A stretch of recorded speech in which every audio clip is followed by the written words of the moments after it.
নমস্কার বন্ধুরা, আমি তনুজা। এসো গল্প শোনাইতে তোমাদের সকলকে স্বাগত জানাই। প্রতি মঙ্গলবার তোমাদের সামনে আমি নতুন নতুন গল্প নিয়ে আসি।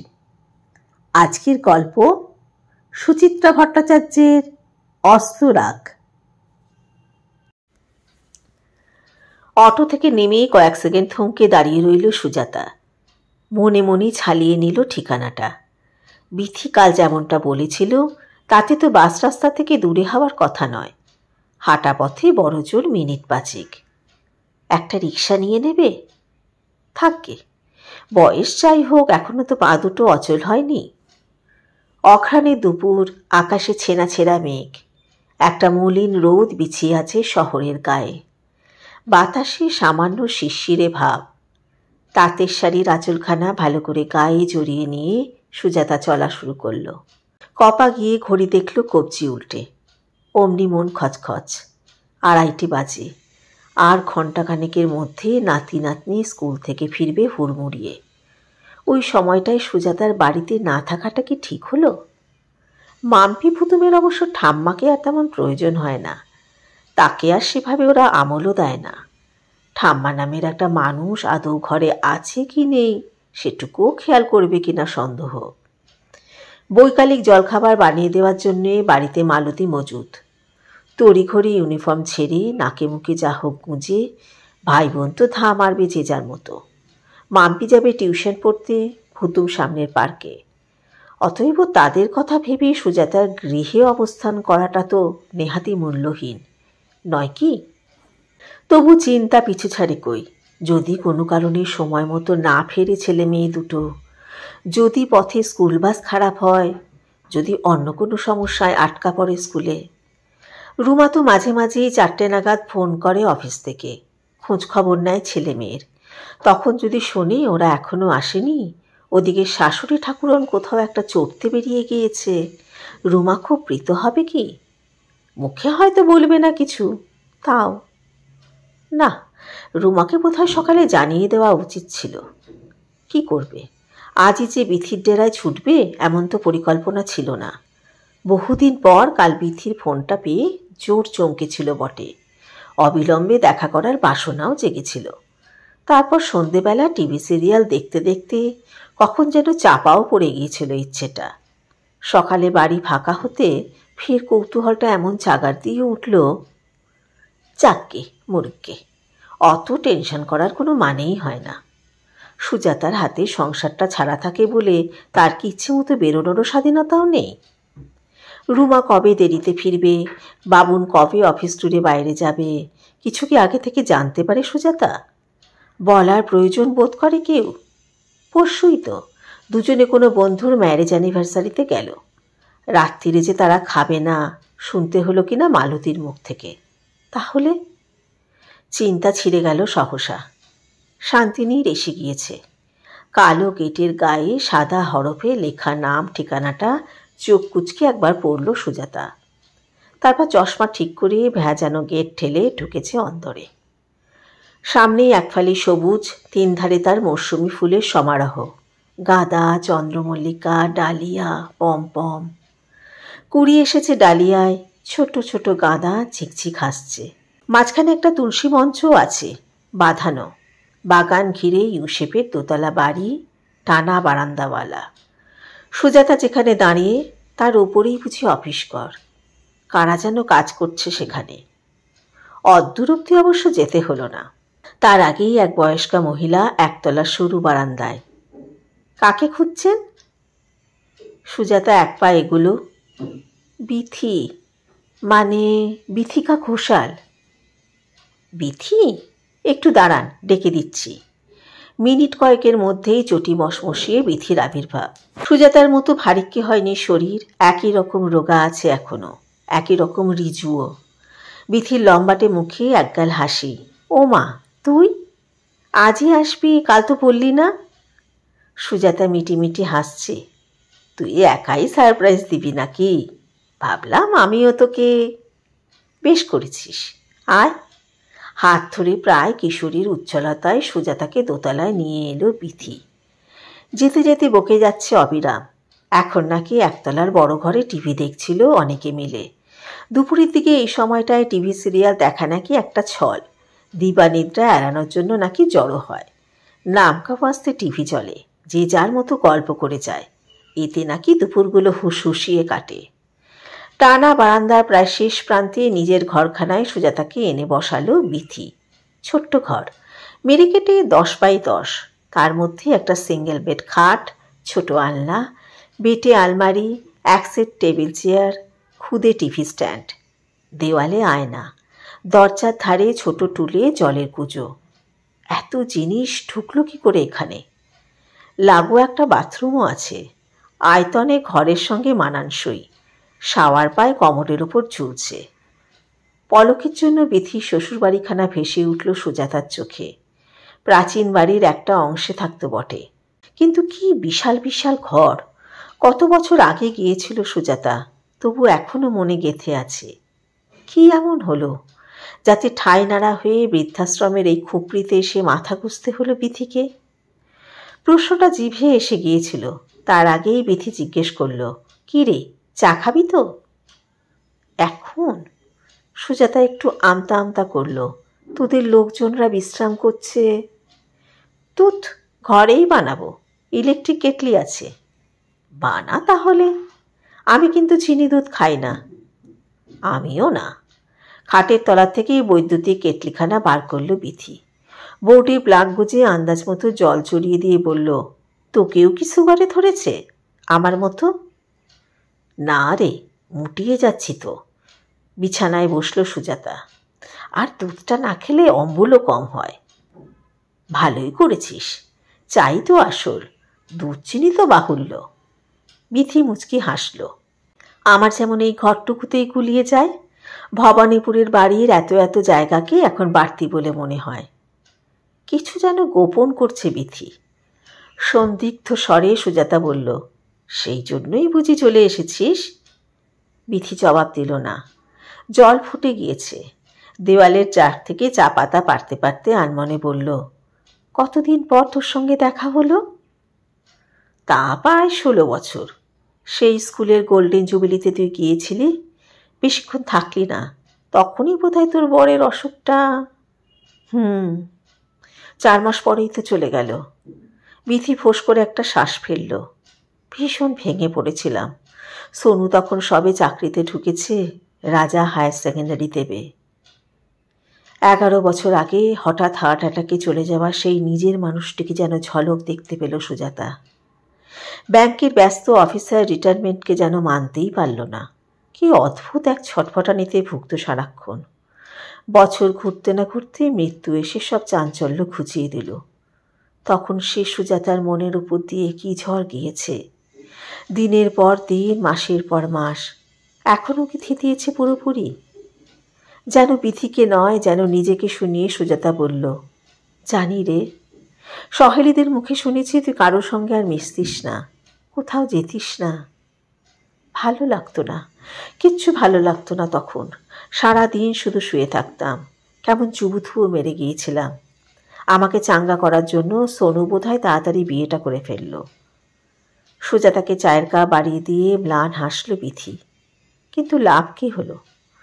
সোনুর বউকে নতুন খেলনা ভেবে গড়ে পিঠে মানুষ করতে চাইলাম, তবে তাই কি হয়? সে এখনকার মেয়ে, সে মানবে কেন? হঠাৎ একদিন শুনলাম ছেলে চাকরি বদলে চলে যাচ্ছে দিল্লি। তখন বুঝিনি, ছেলে ছেলের বউকে চরম স্বার্থপর ভেবেছি। এখন টের পাই আমার পুতুল খেলার বাড়াবাড়িতে অতিষ্ঠ হয়ে তারা পালিয়েছে। কাপে চুমুক দিয়ে চাটা কেমন বিস্বাদ ঠেকল সুজাতার। বাবুন আর রুমার সঙ্গে তার সম্পর্কটা ঠিক এই ধরনের নয় ঠিকই, তবে বাবুনের বিয়ের জন্য সে উঠে পড়ে লেগেছিল অনেকটা তো সেই কারণেই। বাবুনের বউ তার সঙ্গী হবে, তাকে একাকিত্ব থেকে মুক্তি দেবে। চাকরি করা মেয়েকে বাবুন নিজে পছন্দ করে বিয়ে করল। সুজাতা যে একা, সে একাই। এখনও কি সেই রুমাকে মন থেকে মানতে পেরেছে? মাঝখান থেকে সে বনে গিয়েছে বাবুন আর রুমার সংসারের পাহারাদার। মনোবেদনা গোপন রেখে সুজাতা আলগোছে প্রশ্ন করল, তোর বড় ছেলে কি এখনো দিল্লিতে? না, আরও দূরে, দুবাই চলে গিয়েছে। আর ছোটটার কি খবর? এখানেই আছে, চাকরি বাকরি করছে। বিয়ে দিয়েছিস তো? আমি আর দেয়াদইতে ছিলাম না, নিজেরাই করেছে। বিথি খালি কাপ দুখানা রাখল টেবিলে। কি যেন ভাবতে ভাবতে ছিটের পর্দা ঘেরা জানলায় গিয়ে দাঁড়িয়েছে। আপন মনে বলল, ঠিক করেছিলাম এবার আর কোনো কিছুতে নাক গলাবো না, যথাসম্ভব দূরে দূরে থাকবো। তাতেও কি স্বস্তি মিলল? কেন, অসুবিধা কি হলো? সংসারে ওটাই তো আয়রনি রে। তুই ভাববি এক, লোকে তোকে বুঝবে আর এক। বিথি পায়ে পায়ে খাটে ফিরল। সুজাতার মুখোমুখি বসে বলল, রাজার রাজার বউয়ের মনে হতে লাগলো ওদের আমি সহ্য করতে পারি না। নরমভাবে কিছু বললে ভাবে ব্যাচ কষছি, স্বর করা হলে তো কথাই নেই, দুজনে হুলুস্থুলু বাঁধিয়ে পাড়া মাথায় করবে। এমন একটা অবস্থা দাঁড়ালো, শামুকের মতো খোলে গুটিয়ে থাকি। তখনই ভেবে দেখলাম, যৎসামান্য সঞ্চয় তো আছে, ফ্যামিলি পেনশনও কিছু খারাপ পাই না, ওই দিয়ে কোনো মতে যদি। ওল্ড এজ হোমে চলে এলি? সহজে এন্ট্রি পাইনি, দরখাস্ত করিয়ে লাইন দিয়ে বসেছিলাম। কপাল ভালো, হঠাৎ 2-3টে সিট একসঙ্গে খালি হলো এখানে। ছেলের বউ আসতে দিল। প্রথমে খানিক গাঁয়গুঁই করছিল, লোকের কাছে মুখ দেখানো বলেও একটা কথা আছে না। তবে আমার জেদের সঙ্গে পেরে উঠল না। সুজাতা ক্ষণিক ভাবার চেষ্টা করল, সে যদি এরকম চলে আসতে চায়, কি প্রতিক্রিয়া তবে বাবন রোমার? মাম্পি ভূতুমুখী মেনে নিতে পারবে? প্রস্তাবটা পেরে একবার পরখ করে দেখলে হয়। হঠাৎই সুজাতার গা শিরশির করে উঠল। কেন যে করল? তাড়াতাড়ি বলে উঠল, তুই 6 মাস হলো এসেছিস, তাই না রে? একটু বেশি, 7 মাস। ওরা আসে দেখা করতে? ওই সময় সুযোগ পেলে। আমিও চাই। মায়া বলে তো একটা ব্যাপার আছে নাকি, সেটাকেই বা পুরোপুরি ছেড়ে ফেলি কি করে?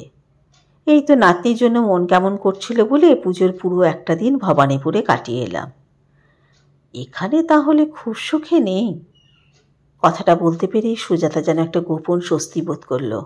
পলকা ঠাট্টা সুরে বলল, মন তাহলে খারাপ হয়? অবশ্যই, আমি তো পাথরের মানুষ নই, আর মনও তার নিজের নিয়মেই চলে। কপালে একগাছি চুল এসে পড়েছিল, আঙুল দিয়ে সরালো বিথি।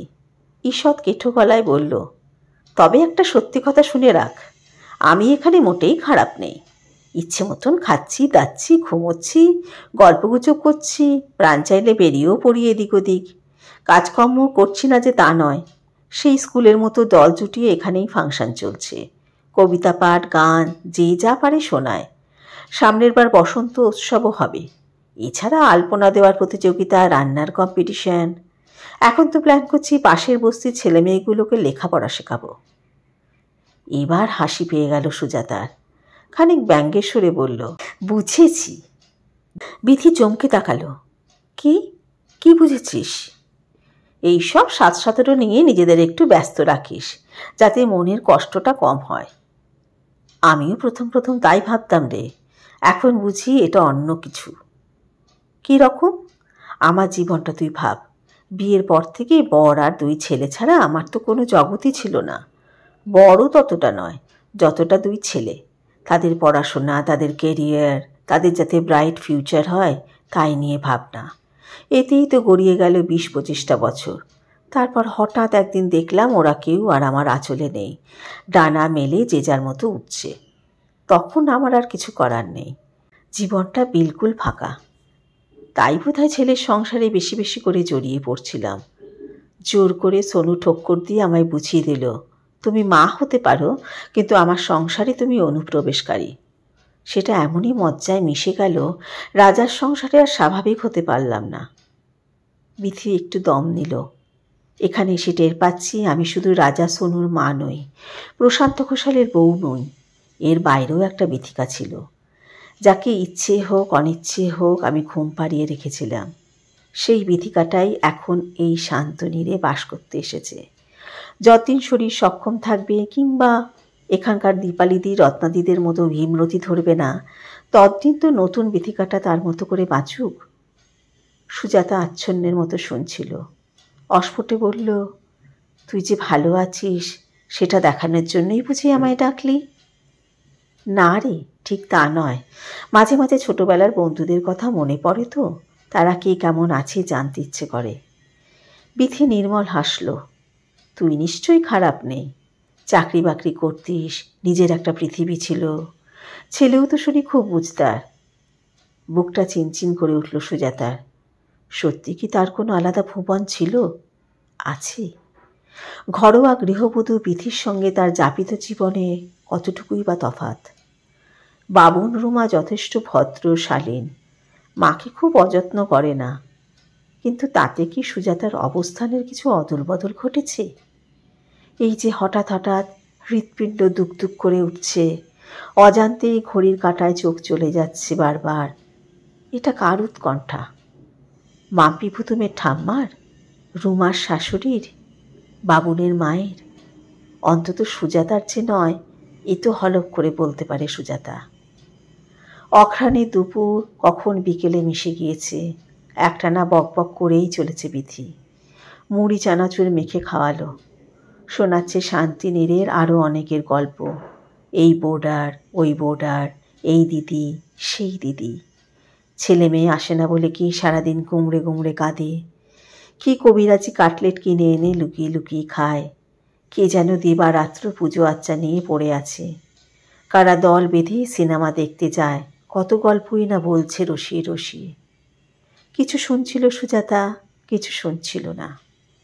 কেবলই তার মনে হচ্ছিল, না এলেই বুঝি ভালো হতো, না এলেই তো ভালো হতো। আমরা নারীরা জীবনের বেশিরভাগ সময়টা সংসার, সন্তান, পরিবারের সকলের প্রয়োজন, ইচ্ছে অনিচ্ছের খেয়াল রাখতে রাখতে কখন যে নিজেরা অপ্রয়োজনীয় হয়ে পড়ি তার খেয়াল হয় অনেক দেরিতে। তখন বড্ড একা ও অসহায় লাগে। আমার মনে হয় সেই সময়টাই নারীদের নিজেদের ইচ্ছে মতো বাঁচার সময়।